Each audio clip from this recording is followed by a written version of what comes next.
අර දෙන්න බලන්න තුන් දෙනා වගේ. මනිෂා.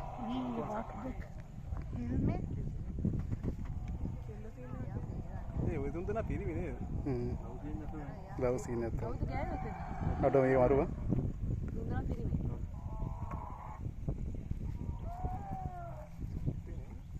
ඒගොල්ලොත් එක්ක ගහගත්තට කමන්නේ. අන්න අර හරි.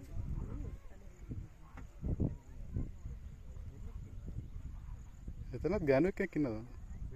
නැහැනේ. ඉන්නවා. එක්කෙනෙක්ගේ සපෝට් එකට ආවේ මං හිතන්නේ. අරක්කේද? දෙන්නේ එකට යන්නේ කරටක් දාගෙන. මේ රංචු ඇත්තු කීපයක් ඉන්නවද? එතන අර කීප දෙනෙක්. අනිතම පොඩි උන් එන්නේ සමහරවිට. රතනේ ඇත්තා. සමග. අර පස්සෙන් පස්සට. ඔය එක බයයි. ඒ කාලේ මෙයාලා මසස් තියෙන කෙනෙක්.